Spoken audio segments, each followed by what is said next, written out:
That's for I'll sure. take it. That's a good mood. Yeah, those were my exact thoughts. Chase looks hot. John has hair. I'm bald. Let's talk football. I love it. So I figured we could just talk about a few different prop bets, maybe some fantasy implications, and just kind of give an overview of some of the starters, everything like that. Yeah. So y'all good? Y'all ready to rock and roll? I'm interested in that. Shut up. Let's do this. Okay, let's go. Can you pick one that says my name too? Yeah, of course. Always. Okay.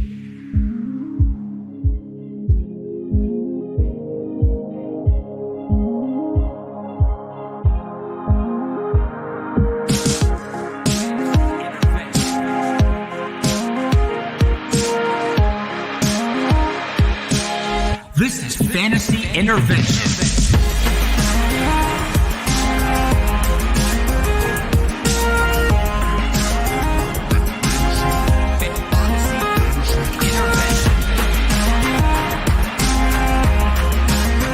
Now here to intervene with your fantasy life, Steffi Smalls and Chase Vernon.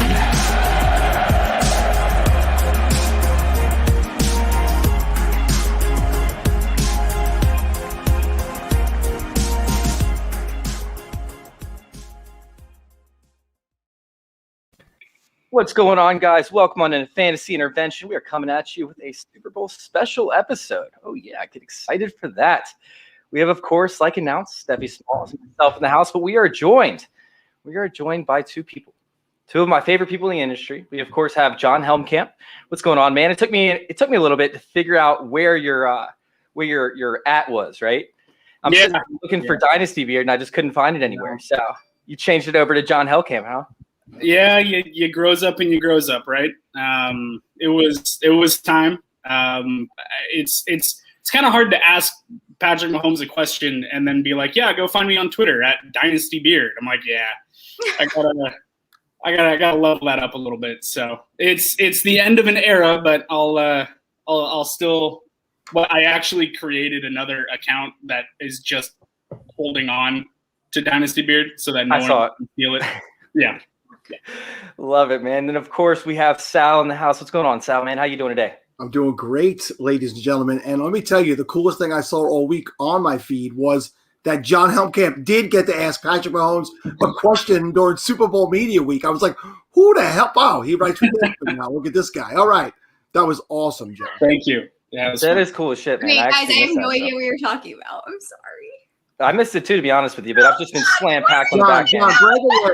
John, break away to them. I'm like on my phone. What happened? What is happening right now? Yeah, I got media credentialed through NFL Communications and then got Super Bowl commercials or credentials. So I've been in all the press conferences this week, and Pat Mahomes had like a 45-minute spot on, I think it was Tuesday, and in like the 41st minute, like right at the end, I got called on, so I got to ask Pat Mahomes a question.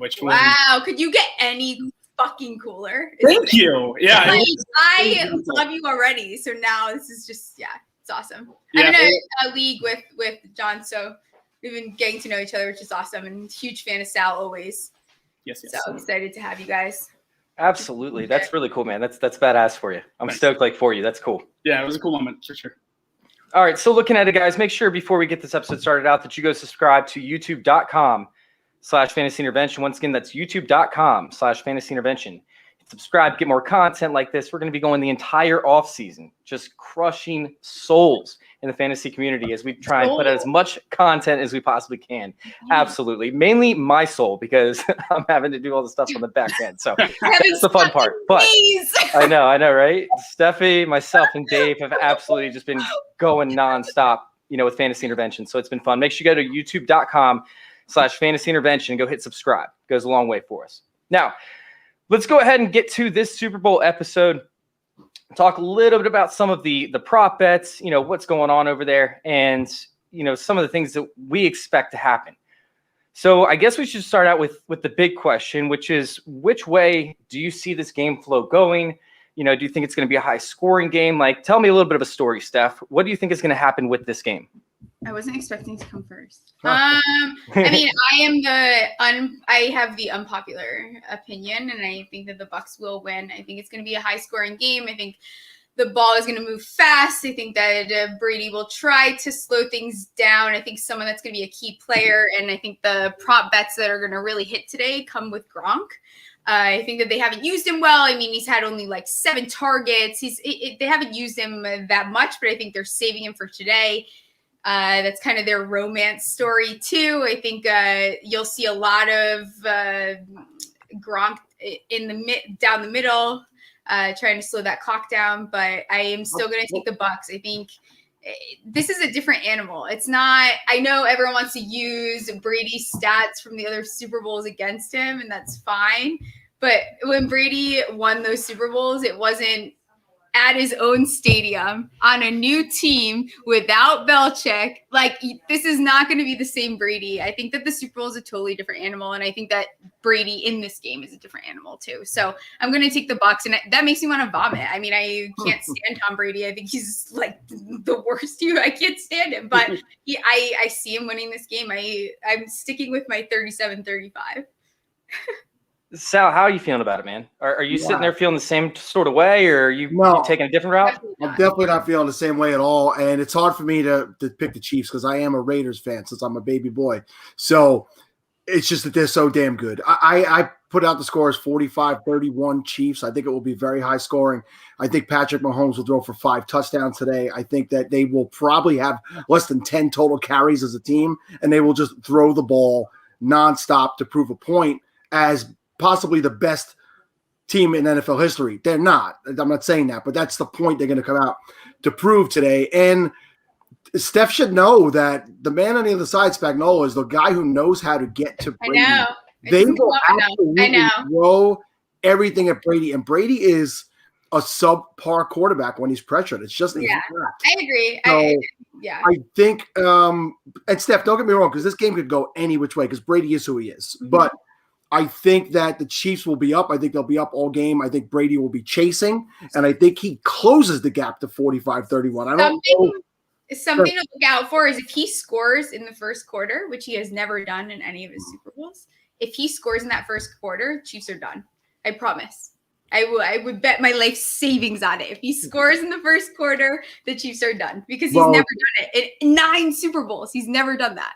Well, he also hasn't faced an offense like this since the Rams in his first Super Bowl. Yeah, so, I mean, we're sitting there and looking at it, right? Like in the first game, we saw the Buccaneers get behind really early. So if they ended up coming back almost winning the game to an extent. But it is very interesting to see if they can actually get out to a hot start, if they can keep up with the Chiefs offense. So John, where are you sitting at with this one? Are you thinking it could be the same way? Or are you thinking, is it a track race? Are we talking about something that might be slowed down a little bit? And who do you have? Yeah, I'm in a really similar frame of mind as Sal is on this one. I agree that they're going to have like 9 carries as a team because the defensive front for Tampa is so damn good, and this is the best run defense in the NFL. So Kansas City isn't the kind of offense where they're just going to try and establish the run for the sake of establishing the run. Their run game is going to be like bubble screens, quick hits, quick slants, McCole Hardman, like things like that to get the ball into space and then let these guys with track speed go to work against a kind of mediocre secondary for Tampa Bay. So yeah, I think it's going to be, I'm thrilled about this game. I think it could potentially be an all-timer. And I don't think either team is ending this game by taking a knee. I think this is coming down to the last play, the last drive of the game. To try and win it. I mean, I put the tweet out this morning. I'm going 31-27 just because it is the Super Bowl, and I think that it could be slightly more conservative and not just an absolute like scorefest barn burner 45-41 type of thing. But I think that this could be like a massive moment in like establishing the legacy of Patrick Mahomes going forward. Like taking down Tom Brady, some insane play on the last drive of the game that we all remember for decades. Like it could be that kind of day. And I think that's the way that it's leaning. Yeah, I'm very interested in how this actually plays out because I think the biggest issue for the Chiefs is not having that offensive line. Yes. Obviously with Eric Fisher, tearing his ACL in the last game, Achilles. Was it Achilles? Mm-hmm. Yeah, sitting there and looking at it, Martinez ranking is going to be taking over for him. Meanwhile, on the other side, you have Mike Remmers, who is also a backup. It's just something that is not good up against a Buccaneers defense that did get 5 sacks last week up against Aaron Rodgers, somebody that is known for being an escape artist, especially in the pocket. So it makes me a little bit nervous sitting there and looking at the Chiefs side. Now, I still do actually have the Chiefs 31-28. So we're pretty close on that range, John. I just don't see very many opportunities where Tampa Bay would opt to kick a field goal just because of the fact that, they have this mindset that they're going to have to keep up with the Chiefs. Do I think they could kick a field goal? Absolutely. But I have in my mind that they're not going to opt to go that route. Now, if we sit there, we look at it, and Patrick Mahomes in the turf toe, he's supposed to have surgery now is what they're saying after the offseason, but he didn't look like he was affected at all in this past game. But knowing that he has to have surgery, Steph, let's start out with you since you're the injury expert. Is this turf toe? He wasn't quite as mobile. I think saying he was completely unaffected is a little ridiculous. He was definitely not mobile Mahomes. But I think that there's no reason that it should affect him. They're going to put a carbon insert in his shoe. They're going to cleat whatever the fuck it is, high heel. I don't fucking know. But he doesn't run like he has high heels on. He's going to be fine. I mean, I don't see it being a problem. But then again, this is something where we talked about it all season. For those of you that watched the rehab report, is turf toe is something that can definitely plague you and unexpectedly plague you. So should it become an issue? He's going against some tough guys. I mean, this is JPP. The dude has never, granted he was still not active, but he's never lost a playoff game. Like, there's some really fiery people on this team. And I think Vita Vea back in the mix. What was that? Vita Vea back in the mix. Chase knows. That is my... She called it back up a few weeks before he came back. She actually called what day he was going to come back. So it's kind of cool. That's my boy. I mean, those are some scary people to be going against. So I think that, as long as they've had time, though, to do the right interventions, the right rehab. So he should be completely fine. But he definitely was not as mobile as we are used to seeing the last game.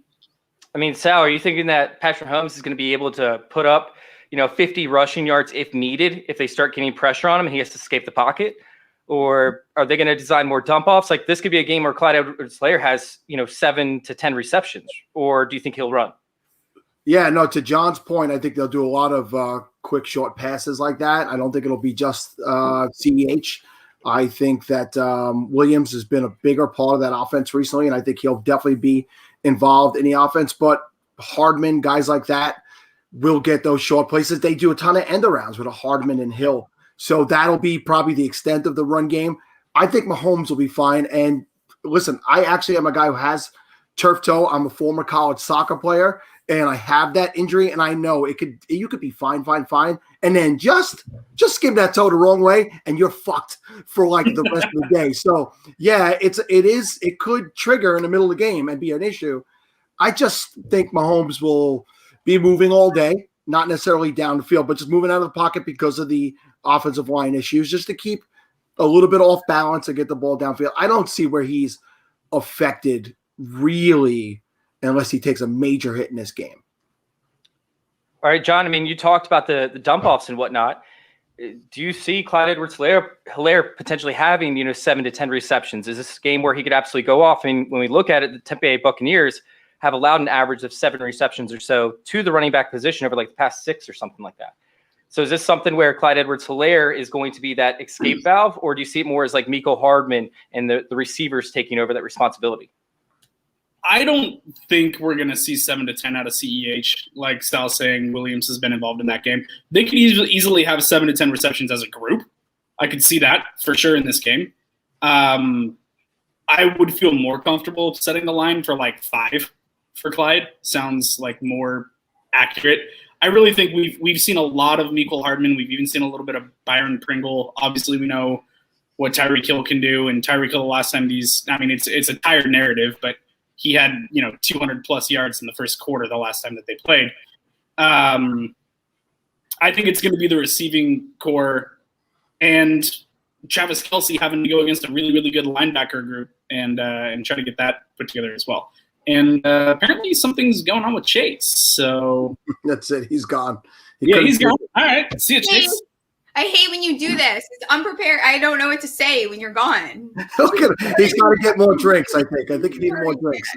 Were those your wings getting delivered? What's going on? No. So that's actually a funny story. When we did the hot sauce podcast. Sorry. No, that was funny. It was sitting there, and I actually ordered hot wings in the middle of a hot sauce draft just because I got hungry. But yeah, it was fun. You guys need to go check it out. I think it's coming in hot over there on YouTube. Yeah. So sitting there and looking at it, we do have some prop bets and whatnot that I want to go over. But before I do, I want to talk about, some of the potential MVPs. We've seen players that maybe, you didn't expect to get the MVP in a game actually get the MVP.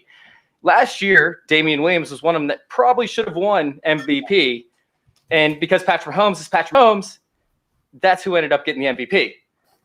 But we'll go ahead and start out with John. John, is there a under the radar type MVP candidate for you? I am going to say the Honey Badger. Ooh, a defensive player, huh?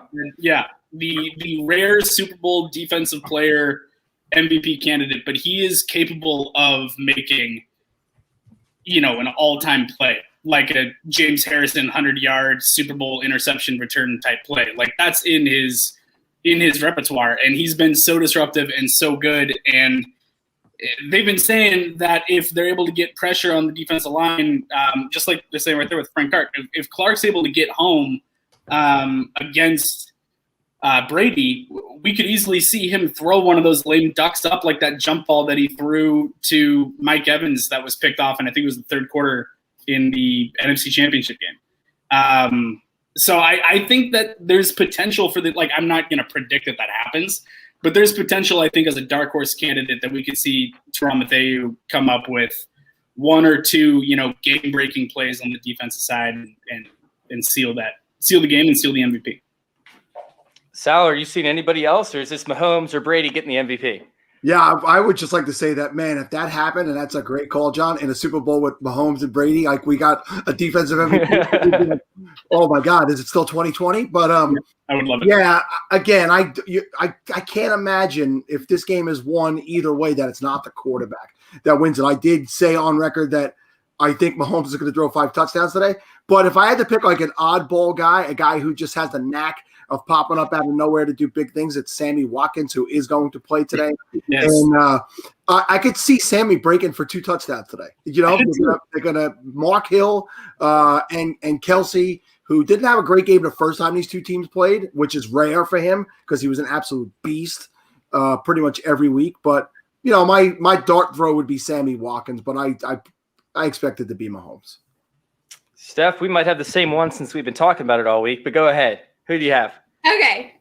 We definitely have the same one. Well, I think that if the Bucs do end up pulling out, I think it is kind of insulting to not give Tom Brady the MVP because of everything that he has accomplished. But if I'm going to do like a very random guess, and Chase is going to agree with me, I think that Derek Hardman is about to go off this game. I'm like so obsessed with him this game. So that's going to be my random. Do we not have the same one? Look at your face. Yeah, Mecole Hardman. Yeah. Yeah, sorry. Oh my God. Granted,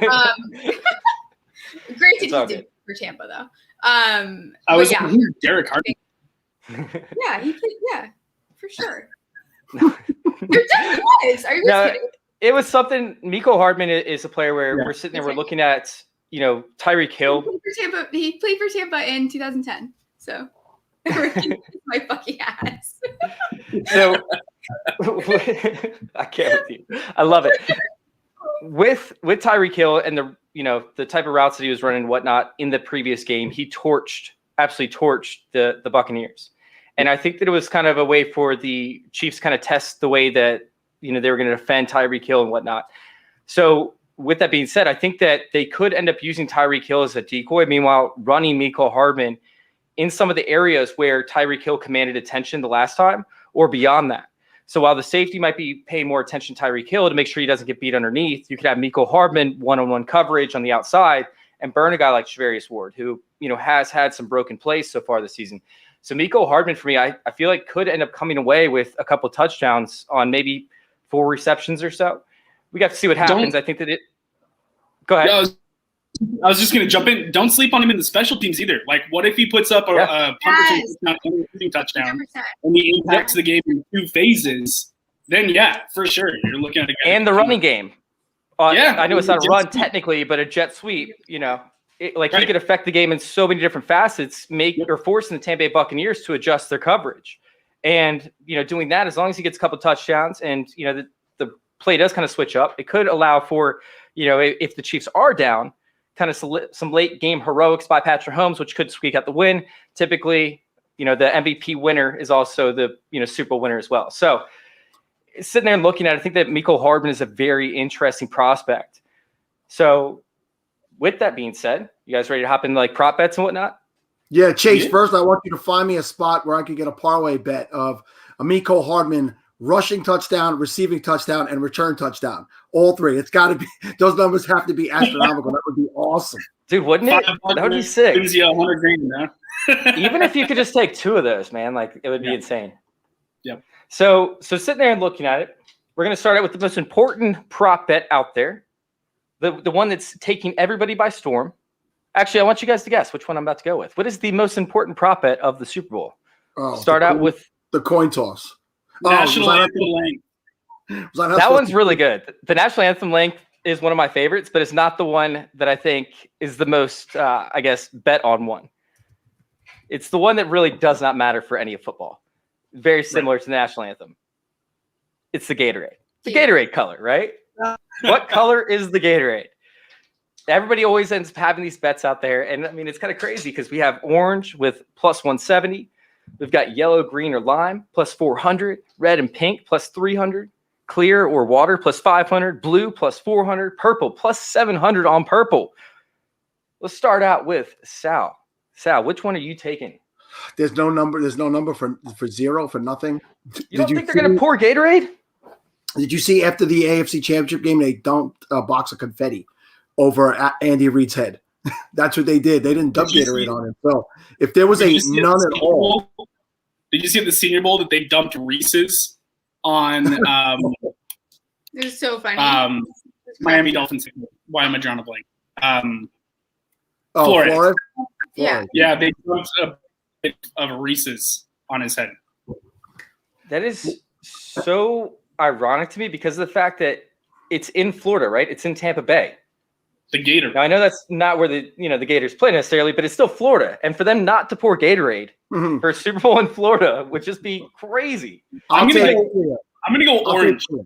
Yeah. I think though, I know it's never been done, and I know they've never poured red, but I feel like it's very, as a chick, it's very on brand with the coloring of both teams to do red. So I kind of like taking red for some reason. I mean, it's Tom Brady's first time playing not on the Patriots, so it could be a first time for red. I'm not betting on it, but I would go orange. Like, you kind of got to pick one side or the other. Like, red's probably the easy one, but if it is Tampa Bay, like, imagine them doing like the orange, like for their creamsicle jerseys, and that can make sense. I don't know how planned it is to actually have that Gatorade dump with a certain flavor. Like, is that actually planned out? Like, what color they're going to do, or is it just the least drank Gatorade throughout the game? I don't know. It's interesting. do they have multiple flavors every game?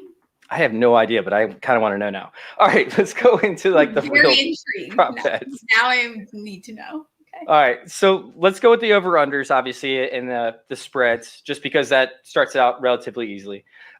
If we sit there and we look at the Chiefs, it's down to -3 now. Tampa Bay's +3, obviously. So sitting there and looking at it, is there a difference of opinion for you guys in teams you have versus the versus the spread? Like, do you think it's going to be closer than 3 points? Do you think it's going to be less? I know I have it by 3 points. John has it by 4 points. So, if it comes in, let's start out with John. Are you going to take Tampa Bay in the spread at that point? What's the spread number at right now? 3 over the Chiefs. Yep. I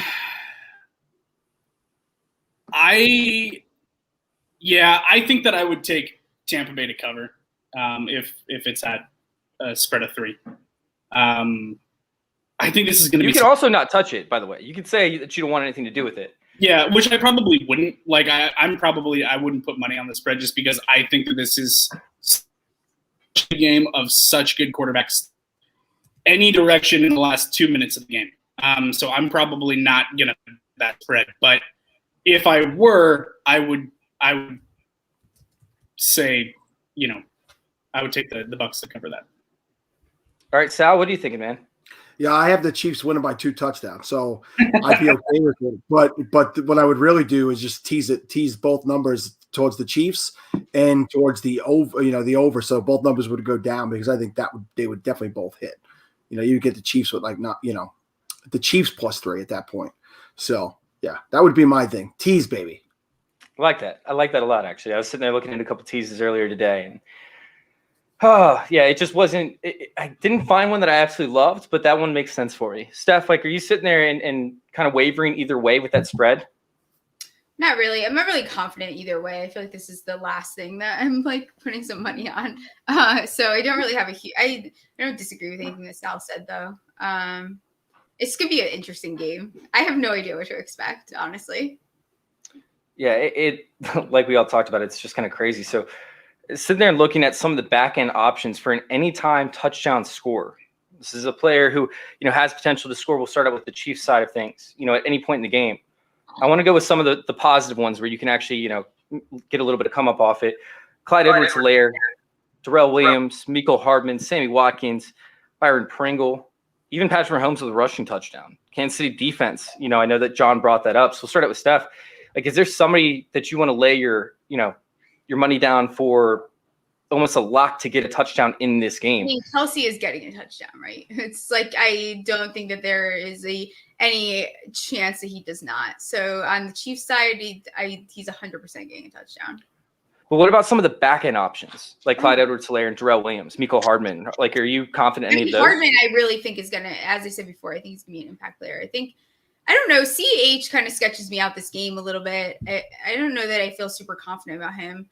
But Hardman, I think, like we said before, I just think he's going to be a player. He definitely will get a touchdown. Hopefully, maybe, possibly.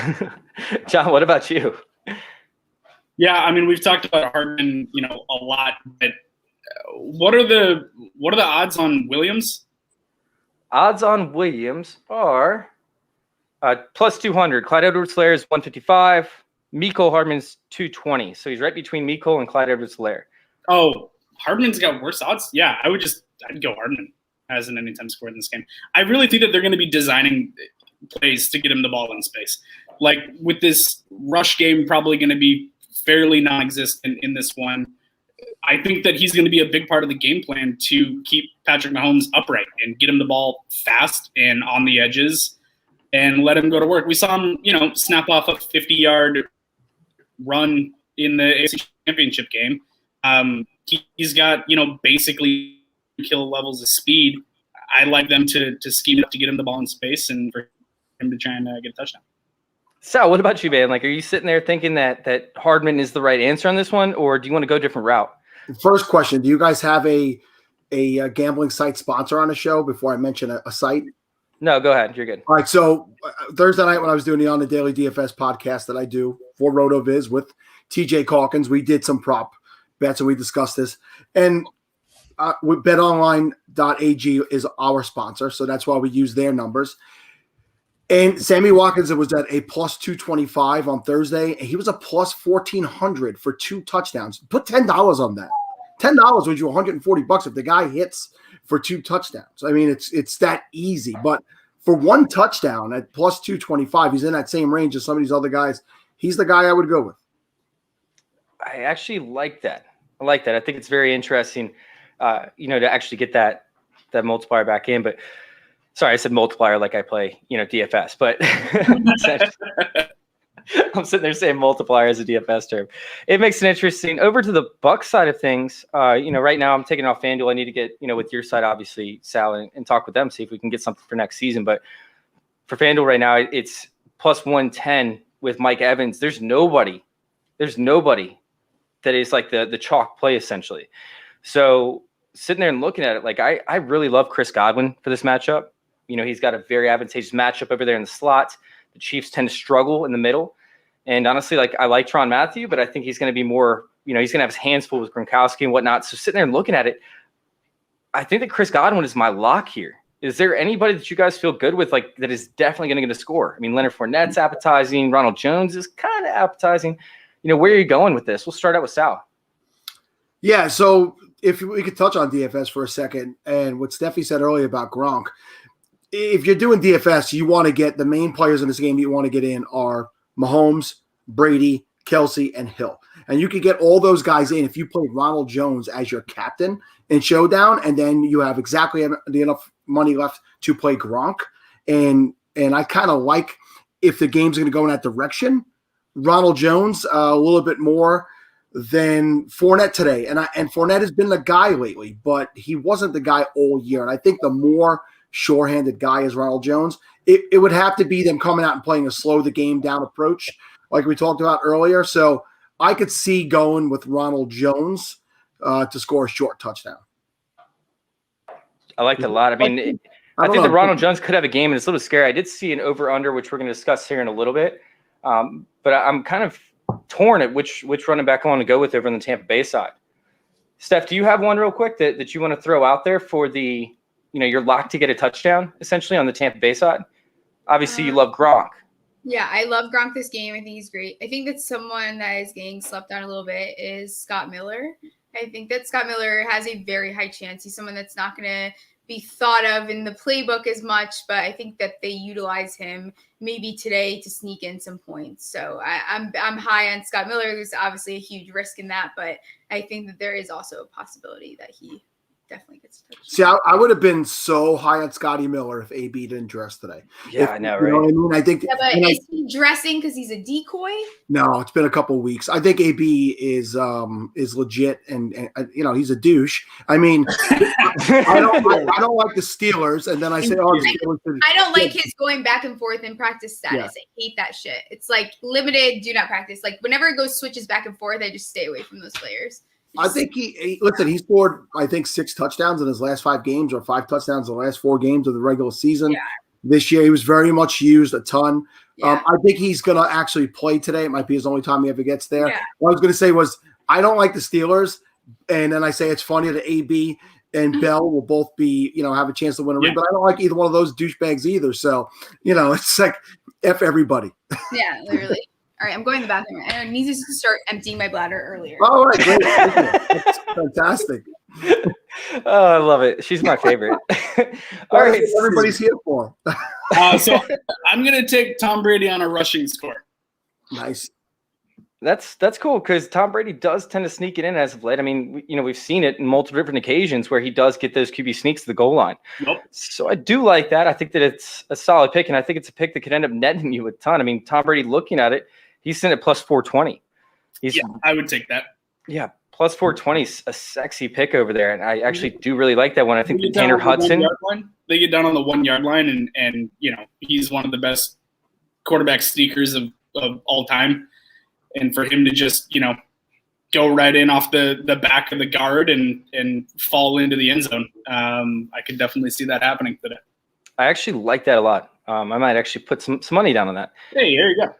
So there are a couple wild cards I want to throw out there to you guys, and these are people that are plus 2K on the line. So we have Anthony Sherman at 23, we have Tanner Hudson at 21, and we have Keyshawn Vaughn at 24. Do any of these guys have a chance in hell of getting in that zone? If one of them does, it's Anthony Sherman on some crazy ass play design down inside the 3 yard line, all of the Rose Bowl shuffle thing that they did last year, like something crazy that no one's ever seen before or hasn't seen since the 1930s. That results in some like pitch. Sal was around then, Sal could probably tell you what plays were ran back then. Yeah. But if someone's gonna do it, it's going to be Andy Reid and Eric Bieniemy concocting something absolutely nuts where they draw the entire defense to like Kelsey and Hill, and then you have Anthony Sherman, catching a pass from Mecole Hardman or something just absolutely absurd like that. So on a long shot, I'll take Anthony Sherman. Sal? Well, I mean, that's John really laid that out. It's like John thought about that. That for him to come with that off the top of his head is amazing. Nobody has more random wide receivers score touchdowns than the Chiefs, right? So I can't argue with that. I don't have any other good story to try and combat that. I mean, Tanner Hudson did see 4 targets from Tom Brady, like right off the bat in the 1 week that was it Gronk went down, or I don't know. It was just a random week. He saw 4 targets right off the bat, and it just wasn't working out for him. But, maybe they designed something like that would actually, work out and function. I don't know. That's just something I'm throwing out there is Tanner Hudson. I think that Bruce Arians has some clever plays as well, up his sleeve. We've seen it, over in Arizona. We haven't seen it as much in Tampa Bay. He might just be saving it. For this week. John, do you have to get out of here? Yeah, you got some prep work to do. I gotta get prepped for the game and all that stuff. But thanks for having me on, guys. I really appreciate it. Dude, thanks for coming on, man. You want to plug, where you're at and where they can find you? Yeah, on Twitter at John Helmkamp, formerly the artist formerly known as Dynasty Beard. My writing's all over on Deadspin. Also co-host of the Red Shirts Fantasy Football Podcast with Matthew Betts and Matt Okada. Yeah. That's it. I'm so excited for rookie draft season. It's all prospects from here on out after today, so it's gonna be. Let's go. Let's go. You just put a big smile on my face. For sure. I'm gonna message you. We'll find a Tuesday for you to come on my report. Sounds good. Yes, Okay. please. Enjoy the day, John. All right, so let's go. And I forgot to cover the over/under, and this was something I really wanted to cover. Well, hey, Steffi, Saquon's live on NFL Network right now. What? Yeah. I gotta go. You guys can find me at Steffi Smalls. Really, Sal? Really? Oh, Oh man, that's too Go funny. ahead. Do your thing. Okay. All right, Steph, look at my screen. look at the screen. Oh man. I got it. Okay, continue. Oh, she's not gonna participate anymore. She's just gonna be on the screen. She was picking anyway. So sitting there and looking at the over/under, right? We're sitting at 56.5. Is this something, Sal, where you can hop onto the over/under and feel comfortable with it, or is this something where you don't want to touch it? I'm sitting there and looking at it potentially going under. From my viewpoint. You have it at what, 31-28? I'm at 76 total points in this game, so I think I'm comfortable with the over for sure. Chat. Hey, I need people in the chat to let me know what they think. Are you guys on the over or are you guys on the under over there? I want to hear it. Steph, are you thinking this is going to be more of a track race or what? I have no idea what you guys are talking about. I knew this was going to happen. I turned you down. What did you say? Are you taking the over or the under at 56.5? Taking the 30. Let's do the over. I mean, sitting there and looking at the sack potential and whatnot, it could go under, but I think the 56.5 is pretty easy to beat for these two teams. I believe they beat it last time as well. All right, so sitting there and looking at let's go to individual players and what they can perform wise. Let's start with Patrick Mahomes. Over under 329.5. Oh, I'm an over for that. Yeah, I think. If you think 72 points is going to happen, you better have the over. Yeah, I think he throws for. Like I said, I think he throws for 5 touchdowns today. I think this is going to be all Mahomes all day. So all the over. All get clowned and it be like a 17-14 game. It's going to be like the Rams Patriots game. Rams Patriots. Giants, Patriots. I just made my neck twitch. Don't forget Brady's first Super Bowl. You know who he lost to? The New York Giants. Punch up the last thing that's in the chat, what that gentleman just wrote. I'm hitting the under personally. Somehow, this is going to end up Rams versus Patriots, which is exactly what we were just saying. Man, I can't wait to see this. I can't wait to see what happens, with this game after it's all said and done in our predictions that we're making. That's my favorite thing is just go back and review and figure out how wrong we are because somehow the Super Bowl always gets me every single year. If we get a Rams-Patriots type of game in a year where our Super Bowl parties have shrunk and we can't be with large groups of people, I'm going to be so friggin' angry. Yeah. No kidding. Absolutely. Points.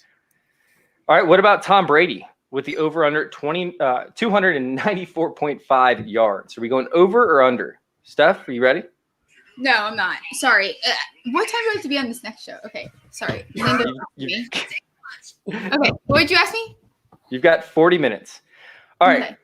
So with the over-under with Tom Brady and his passing yards, 294.5. Are you going over or under? I'm going under. I think this will be a run game. I don't see him. Damn, that's a hard one. But I really do think that. I think I'm going to take the under on this one. That's a high number for him. I'm going under too personally. I mean, sitting there and looking at it, they might have to play catch up. If the Chiefs go up early, which is what happened last time they played. But I think they're going to try and limit the amount of snaps or the amount of attempts that Tom Brady has and the amount of plays that the offense runs. Sal, how are you feeling about this? Yeah, I can't disagree. Brady did finish his last 4 games over 300, which was pretty impressive, but I don't see it. I agree. They have to run the ball to keep Mahomes on the bench. And I think they do try to do that earlier in the game, but find out that they can't. But still, I see like a 275, 280 day. So it'll be close, but I'll take the under. Is there any chance at plus 290 that you guys would take Tom Brady at over 350 just in case they end up losing, or getting down early? Like, is there any way you would throw, $20 on it and just pray that actually hits? Listen, if you're going to bet small increments, right, so you can win like that, throwing $10, $20 on something, of course it can happen. They are going to have to chase in this game, no pun intended, but I'm still going on there. All right. Steph, do you have any difference of opinion in this? Are you putting a big lump sum on this, or are you just thinking that it could be that ticky-tack type bet? I think I agree with Sal on this one. I think that, I don't know, Brady is such a fucking fireball. It's kind of high, though. Yeah, I think I'll just go with Sal on this one. This next one is probably my most one that tears me apart inside. Like, this one literally rips me to shreds every time I go to place a bet on it because I want to take the under. I really do. But Tyreek Hill at 94.5 yards. Does he go over or does he go under? Because I really do see him being 94.5. I see him being a major decoy in this game to an extent. I still think that he's going to get up to 80 yards or so. He could still have 2 touchdowns. They could use him in the short passing game type situations. But, is Mahomes going to have time to drop back? Is he going to have time to be able to deliver the ball? Well, I should say, I don't know if I should say time because, of course, Tyreek Hill can get downfield fast as hell. But, is he still going to have that opportunity, I guess, for Tyreek Hill to get open? Start out with Sal again. Yeah, I would say I'm probably not going to touch the number. If I was going to put money, I'm not going to bet on this number because while I don't know that he would be a decoy, I think that the Bucs are going to game plan to try and take him out of the game. So while he won't be out there as a decoy so much, he just won't be able to get open, which is odd to think. Especially after he had 3 touchdowns or whatever. Yeah, he had 269 and 3 touchdowns, like the first half, as John pointed out earlier. So I say that, but I do feel he'll break the number, but I'm torn both ways. So I stay away from it, and I stick to what I've said throughout the show, that I think Sammy Watkins ends up being a guy in this game that picks up that slack. He's been far and away the wide receiver 2 when healthy as far as snaps go. It's not a competition. So if he's dressing and he's playing, he's going to play more than Pringle and Hardman and Robinson and whoever. But yeah, I wouldn't touch that number. How are you feeling about that, Steph? Like, are you huge on Tyreek this week? You're taking the under? Mm-hmm. Cool. We're on the same page. That's crazy. Maybe I will put a little bit more money on this because I had a. I'm taking, for sure. And what people have to remember too, this isn't like your normal Sunday, right? This is the Super Bowl. These are 2 teams that one is coming off of a Super Bowl win, and then one has probably the biggest go of all time when we talk about Super Bowls. I'm trying not to vomit in my mouth while I say that, but yeah, I think that you have to remember that. So there's going to be they have to be smart about what they do, and I'm going with under on that one. We could actually potentially have the 2 best quarterbacks of all time, playing in a Super Bowl together. Well, I was saying this is like people don't realize that this is like. You're not going to get a game like this. So some people will never get a game like this in their lifetime. So yeah, well, as an older guy than both of you, I saw Marino play Montana in the Super Bowl. That's a great one. That is like the next best one. But no, legitimately, we don't know what the longevity of Mahomes' career will be. But if it's anything like these first 3 years, this is the moment for sure. It could be the best. Is the Giants-Pats games, but we can't ask for that much. I mean, Eli and Tom, what more could you ask for? Hey, I heard that the candidate for Foles, right? like it's not Carson Wentz getting traded over to to Philadelphia. It's actually Daniel Jones. That's what they're putting the package together for. Such a fucking dumbass. Nick Foles is going to be the starting quarterback of the Giants moving forward. So stupid. It's I'm like telling you. I saw Steffi basically put it out there for Daniel Jones on Twitter. he will not respond. I don't know why. It couldn't be more inappropriate, and I feel like very inviting. Sal, this is what I deal with, Sal. It takes a lot for me to blush, but some of the stuff that she puts out there, I'm like, oh, Jesus Christ. No, it's not what you deal with. You choose to deal with. You put my name in the intro. You love it. I'm in the intro now. Mama, I made it. There's no chance. I think she's at the hospital right now. She usually watches them. All right, so let's sit here and let's go with the one that I think should be a little bit easier for us. And, I do want to talk about the Godwin one eventually, but Rob Gronkowski, 30 yards, 30.5 yards. I mean, is that a lock, like for any kind of teasers or anything like that? Are you guys sitting there and banking on Gronk putting up 30? Because I know he struggled, recently, but Steph, I know that you love Gronk. We'll start out with you. Are you locking him for 30? Or you think he's more going to be a red zone target? I think struggling is very dramatic. I think that he just didn't get as many targets. So I don't know that struggling is the right word. I think I would rephrase that. But that is a lot. But at the same time, I don't know. With Brady, shit. He's probably going to be more of a red zone guy. They're going to use him when they need to just run the clock. It's going to be down the center, and it might just be quick passes. So with that, I'm probably taking the under. But then you never know with Gronk. I mean, he could get a ball and just go for it and get those yards quickly with the touchdown. So I'm going to take the under with his behavior. But I think it could actually end up going either way. So I'm probably not putting money on this one. I'm not putting money on. Okay. Sal, I feel like this should be a lock to be over at 30 yards, but at the same time, it's kind of a little bit nerve-wracking to try and put that in a teaser or anything, right? Yeah, well, let me ask you this. Do you have the over on his receptions available to you? Let me look real quick.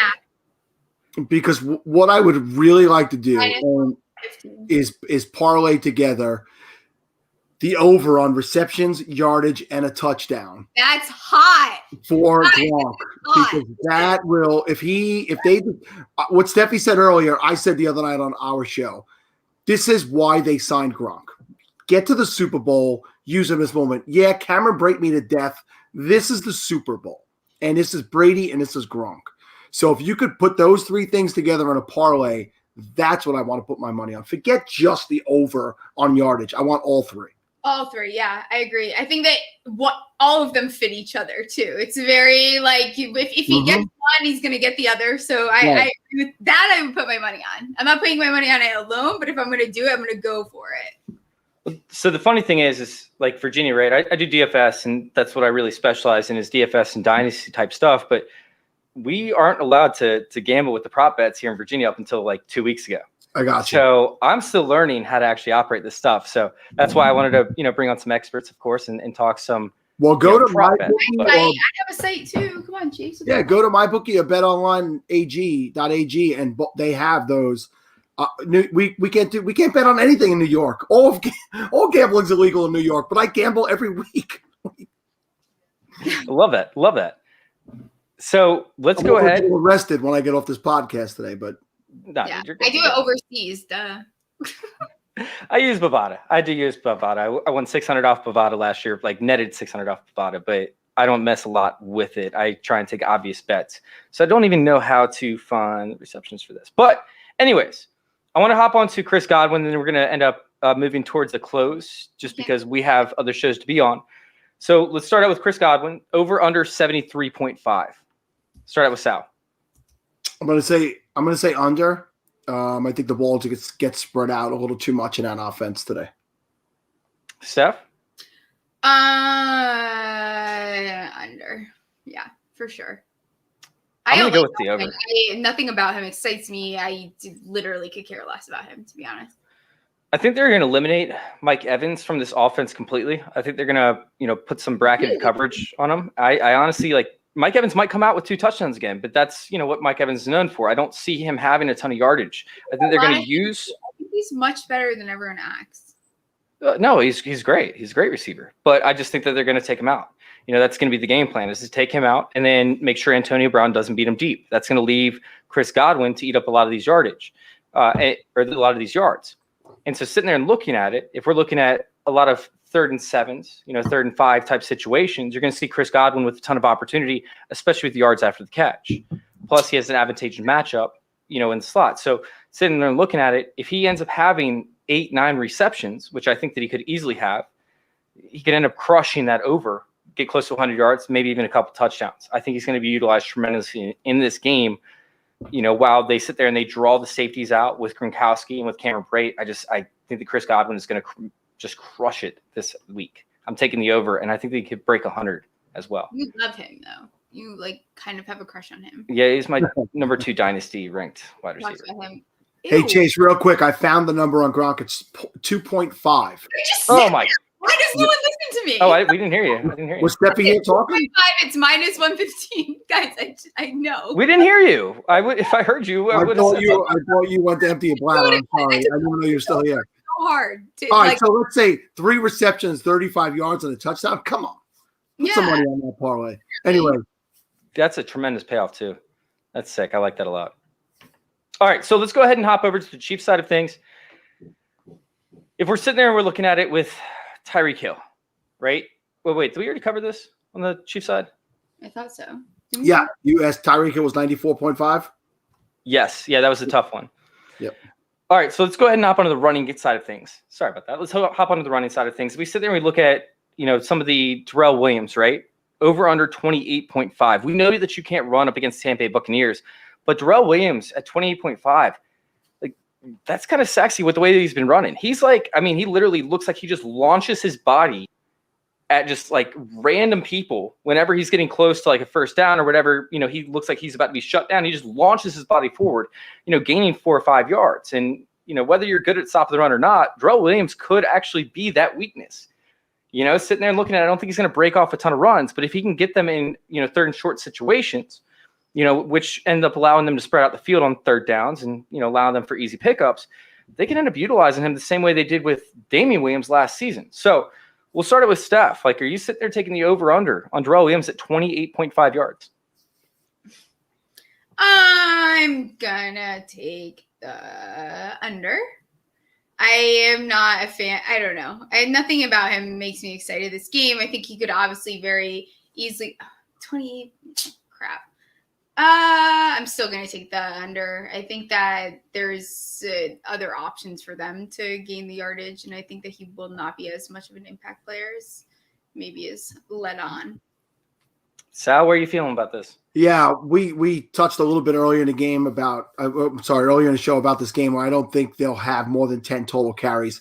As an offense, it's a bet I'm going to stay away from. I'm not going to bet any rushing props on the Kansas City side because I just don't think they're going to run.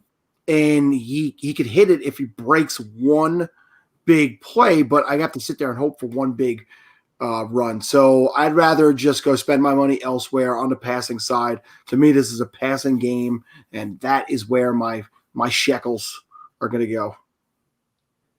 Sitting there and looking at it, though, we have Tampa Bay allowing at least 4 yards per carry in 3 out of the past 4, I believe.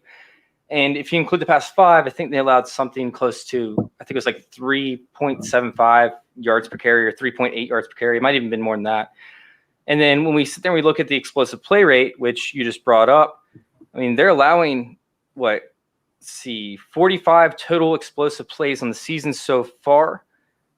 That's explosive runs. That's plays of over 10 yards according to Sharp Football Stats. I'm sitting there and looking at it and seeing that he could actually hit this over. I think that 28.5 is just too low in a game where they want to protect, Patrick Mahomes. They don't want to put him in these longer situations, these long 3rd downs and whatnot. I understand exactly where you're coming from, and I don't want to take these running backs in any other prop bet, but I think I'm going to go with this one in the running game for Darrell Williams. So let's go over to the more interesting side of the running game, and that's going to be the Tampa Bay Buccaneers with Leonard Fournette He's at 46.5, which is the one that I brought up in the beginning of the show, the most interesting one, which really has me torn almost as much as the Tyreek Hill one does. Does Leonard Fournette, playoff Lenny, get over under 46.5 rushing yards?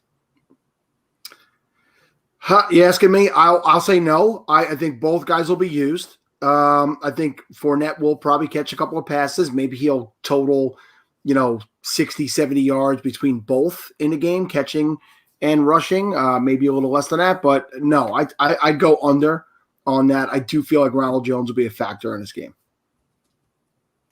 How you feeling, Steph? Don't like Fournette. Don't like Fournette. I've said it all season. He had butter hands last game that he played. I'm not a fan of him. I'm taking the under 100%. This is something I will put my money on. Man, I took the over. I did. I took the over. It got me a little bit nervous, but they've been leaning on him. I do like Ronald Jones more. I think that Ronald Jones can perform, but in a couple different parlays with everybody leaning on the other side, I think that Leonard Fournette could easily hit that 46.5. Got me nervous, though. You guys got me a little nervous. It'll be close. It will. It will. I just think that they're going to have to take the ball out of Tom Brady's hands, and they're going to give it to the running game to try and burn clock. That's what Gronk is for, baby. Oh, God. Chris Godwin, actually. You said it wrong. It's called Chris Godwin. The center. Watch. All day. You guys will see. Absolutely love it. This was a nice little warm-up. We got the Rum Boys up next, right? And the Rum Boys are sitting there. They're putting on a whole Super Bowl pregame show that's going to be kicking off. I know that Steph is going to be over there with the Rum Boys at 3:20? With Linda. You guys going to be talking about what? We are talking about Brady's losses and women in sports. Imagine booking me for a show and deciding that I would be the best person to talk about Brady's losses. You guys have never seen me more obnoxious than what's about to occur. Oh, God. Because 2 of 3 are literally against the Giants. Hey, that's tough. All right. I'm going to be on there at 3:40. I'm going to be talking about predictions of, what could happen with the Super Bowl, different, ways it could go. So I'm very excited to do that. Make sure you guys go check out the Rum Boys over there on YouTube. And, of course, Sal, you got anything lined up for the rest of the day? You're going to go enjoy yourself instead of working? Yeah, well, first I'll check both of you guys out on Rum Boys. I don't have a lot of experience with the Rum Boys guys, but I've seen some of their work, and I will definitely check them out. No, I have nothing else scheduled for today. I'm just going to chill out. We got a snowy day here in New York. I don't know if it's snowing by Steph in Connecticut like it is here in New York. It's dumping. But yeah, so we're not going anywhere. Small little party with me. Like I think I've said before on this podcast, I live upstairs from my best friend in the world. So my son, who is 19 years old, is coming over today, and we'll watch football today like we have every Sunday all season. Small little group, and that's it, man. I'm looking forward to enjoying the game. At the end of the day, we all hope it is competitive.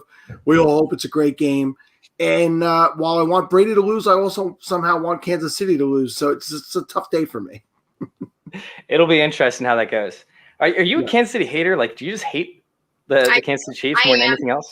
I'm a Raiders fan, man. I'm a Raiders fan. So that would be like Steffi rooting for the Eagles or Washington or Dallas. She does root for Washington. You didn't hear? She loves Washington. Oh, well. I'm a Washington slut, but I think that Let me tell you, so in all seriousness, every time I talk to you guys, I say this. I love everything you guys are doing here at Fantasy Intervention and Join the Circle. I'm happy to be a part of it, whatever little part I play with you guys. I love it. Keep me in mind. The real GOAT is Sal. Fuck Brady. Well, it's Sal. This is completely true. Yeah. Love you guys. Thanks for having me. Enjoy your Sunday. Hey, appreciate you for coming on, Sal. If you guys want to check us out, go to joinourcircle_. Once again, that's joinourcircle_. Steffi, where can we find you? At Steffi Smalls with 3 L's. And you can find me at FF_intervention, where you're probably watching the show anyways. Yeah. Thank you guys for tuning in, and thank you guys for letting us intervene with your fantasy football life. We're out.